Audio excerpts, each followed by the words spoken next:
Halo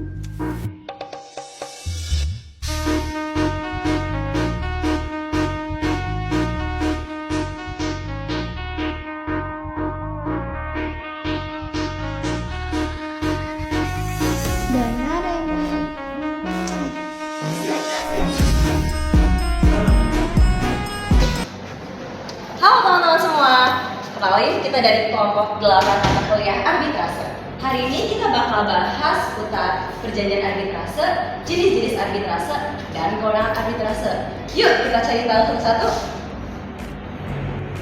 Oke, nah untuk pembahasan kali ini kita awali dengan pengertian perjanjian arbitrase. Berbicara tentang perjanjian arbitrase, menurut Undang-Undang Nomor 30 Tahun 1999, arbitrase adalah cara penyelesaian masalah perdata di luar pengadilan berdasarkan keputusan tertulis yang dibuat oleh para pihak-pihak yang bersengketa. Maka pengadilan negeri tidak memiliki wewenang untuk mengadili sengketa para pihak yang sudah terikat dalam perjanjian arbitrase tersebut. Berdasarkan pasal 1 ayat 3, perjanjian arbitrase adalah kesepakatan tertulis yang dibuat oleh pihak-pihak yang bersengketa.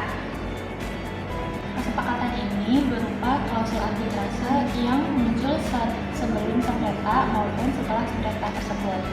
Perjanjian arbitrase memiliki dua fungsi. Yang pertama, sebagai bukti bahwa para pihak setuju menyelesaikan sengketa melalui arbitrase. Lalu yang kedua, kesepakatan ini tidak dapat dibatalkan sepihak. Meskipun kontraknya sudah berakhir, perjanjian ini bersifat berdiri sendiri. Sekian pembahasan pengertian perjanjian arbitrase, saya serahkan ke Afifah. Nah, kali ini aku bakal bahas tentang jenis-jenis perjanjian arbitrase.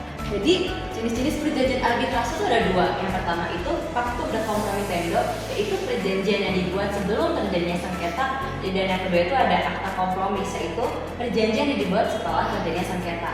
Nah, Pactum de Compromitendo ini perjanjiannya dibuat ketika perjanjian pokok suatu bisnis dibuat juga lah perjanjian arbitrase yang untuk mengantisipasi atau mewanti-wanti apabila terjadi sengketa atau permasalahan di masa depan bahwa penyelesaian sengketa ini harus melalui arbitrase. Nah, sedangkan akta kompromis ini dibuat setelah terjadinya sengketa. Ketika perjanjian pokok ini sedang berjalan, lalu di tengah-tengah terjadi sengketa atau masalah, maka para pihak yang bersengketa ini bersepakat untuk membuat perjanjian bahwa sengketa ini hanya akan diselesaikan melalui arbitrase. Nah, akta kompromis ini memang kebalikan daripada Pactum de Compromitendo, di mana Pactum de Compromitendo ini diikuti dan dibuat dan disepakati sejak sebelum terjadinya sengketa, sedangkan akta kompromis ini diikuti dan disepakati ketika telah terjadi sengketa. Nah, kedua perjanjian ini pun punya akibat hukum, yaitu ketika terjadi sengketa, maka pengadilan negeri ini tidak dapat memutus perkara ini, dan yang kedua itu semua masalah sengketa ini hanya akan diselesaikan di arbitrase dan akan diselesaikan oleh seorang arbiter. Oke, kali ini kita akan bahas tentang jenis-jenis arbitrase. Baik, di sini saya akan menjelaskan tentang jenis-jenis arbitrase. Nah, jenis-jenis arbitrase itu terbagi menjadi dua macam, yaitu arbitrase ad hoc dan arbitrase institusional. Yang pertama, arbitrase ad hoc. Arbitrase ad hoc atau disebut juga sebagai arbitrase voluntar adalah arbitrase yang dibentuk secara khusus untuk menyelesaikan permasalahan tertentu. Nah, pembentukan arbitrase ini terjadi setelah sengketa. Nah, arbitrase ini bersifat insidental dan jangka waktunya untuk itu sampai sengketa itu diputuskan. Nah, setelah memutus sengketa, arbitrase ad hoc ini juga berakhir. Adapun beberapa kelebihan dan kekurangan dalam arbitrase ad hoc ini. Kelebihannya yaitu satu, para pihak tidak membayar uang administrasi. Nah, yang kedua, para pihak juga bebas untuk menentukan hukum acara dan sesuai kebutuhannya, dan apabila tidak sepakat di antara mereka, maka akan diserahkan kepada majelis arbitrase. Nah, untuk kekurangannya itu ada tiga. Biasanya yang satu, tidak adanya kantor atau sekretariat yang bersifat permanen. Yang kedua, tidak memiliki komunikasi yang memiliki standar kelembagaan. Yang terakhir, yang ketiga, tidak adanya hukum acara yang bersifat tetap. Nah, yang kedua itu arbitrase institusional. Nah, apa sih arbitrase institusional? Arbitrase institusional merupakan lembaga atau badan arbitrase yang sebagai sarana penyelesaian sengketa yang bersifat permanen, sehingga disebut sebagai permanen arbitral body. Kalau sesuai dengan sengketa, arbitrase institusional tidaklah berakhir. Nah, pada umumnya arbitrase institusional memiliki prosedur dan tata cara pemeriksaan perkara itu sendiri. Nah, arbiter ini juga diangkat dan ditentukan oleh lembaga arbitrase itu sendiri. Nah, menurut pendapat dosen Andani dan Elizabeth Moses, ada 6 keuntungan dalam arbitrase institusional ini. Yang pertama, arbitrase institusional memiliki fungsi administrasi dan peraturan formal. Yang kedua, arbitrase institusional terdapat yang memonitori putusan. Yang ketiga, arbitrase institusional memiliki sekretariat yang mengurusi persidangan. Sekian dari saya kembalikan kepada Saudara Tiko.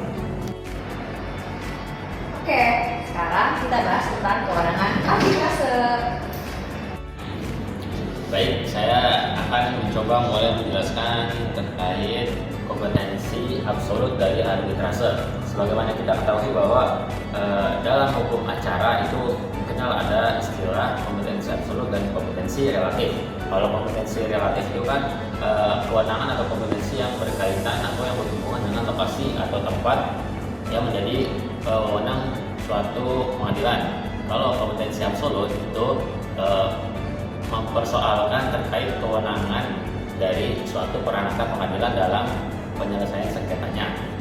Nah, berbicara kompetensi absolut ini, pada akhir tahun 1990-an dulu itu para hakim di pengadilan tingkat pertama mereka berpendapat bahwa perjanjian arbitrase ini tidak mutlak berwenang sendiri, artinya pengadilan bisa ikut campur pada urusan arbitrase. Nah, pada saat itulah dirasa perjanjian arbitrase ini sia-sia. Kenapa sia-sia? Karena kan arbitrase ini kan merupakan alternatif penyelesaian sengketa di luar peradilan atau non litigasi.